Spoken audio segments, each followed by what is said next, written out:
High friends, नमस्ते। Mums magic फुडमा यहाँहरूलाई धेरै धेरै स्वागत छ। यदि हजुरहरूले हाम्रो च्यानललाई सब्स्क्राइब गर्नुभएको छैन भने प्लिज सब्स्क्राइब गरिदिनु होला र नयाँ नयाँ रेसिपीको नोटिफिकेसन पाउनको लागि यो बेल आइकनलाई पनि प्रेस गरिदिनु होला। आज मैले हजुरहरूलाई कोरेर आलुको पकौडा बनाएर देखाउन जाँदैछु, प्यान फ्राई पकौडा।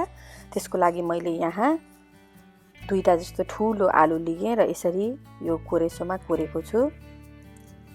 तपाईले पनि यसरी नै कुनै मसिनो कुनै मोटो खाले कोरेसोमा कोरेर यस्तो रेडी बनाउनु होला। र यतिको भइसकेपछि यसलाई मैले एउटा भाँडामा ट्रान्सफर गरेँ।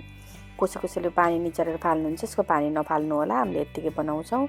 यहाँ मैले नुन राखेँ स्वाद अनुसार र आधा सानो चम्चा मैले यहाँ बेसार पाउडर पनि राखेँ र मैले यसमा अलिकति रातो धुलो खुर्सानी राखेको छु। रातो धुलो मन पर्दैन भने हरियो काटेर राख्नु होला।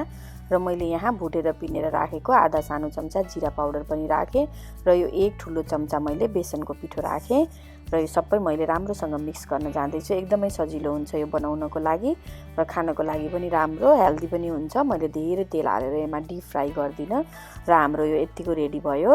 यतिको रेडी भइसकेपछि मैले यहाँ 1 ठुलो चम्चा तेल राखेँ र यसरी यसलाई राम्रोसँग थिचेर, तर एकदमै टाइट नगराएर लुज छोडेर मैले यसरी यसलाई यहाँ राखेर यसलाई प्यान फ्राई गर्न जाँदैछु।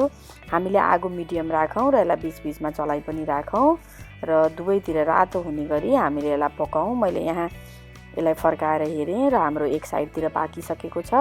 यो हामीले डिप फ्राई नगर्ने हुनाले चाहिँ एकछिन अलि बेर पकाउनु पर्छ यसलाई र यसरी थिची पकाउनु होला। सकेसम्म ननस्टिक लिनुभयो भने यो एकदमै सजिलो हुन्छ, डढ्दा पनि डढ्दैन। र मैले यसमा अलिकति थोरै तेल पनि एड गरेँ, अहिले अलि थोरै भयो जस्तो लाएर। यसमा चाहिँ हामीले अरू पनि पकाउन छ, त्यही भएर अलिकति बढी नै तेल राखेर यसरी मैले चेक गर्दै यो दुवैतिर राम्रोसँग रातो हुने गरी पकाउँछु र हाम्रो यो आलुको कोरेर बनाएको पकौडा रेडी पनि भयो र यसरी निकाले। तपाईले पनि अरू पनि यसरी नै बनाउनु होला र यसलाई आफूलाई मनपर्दो सससँग खानु होला। यसरी बनाएर खाँदा एकदमै मिठो हुन्छ। हाम्रो च्यानललाई यसरी नै माया गरिदिनु होला। Thank you.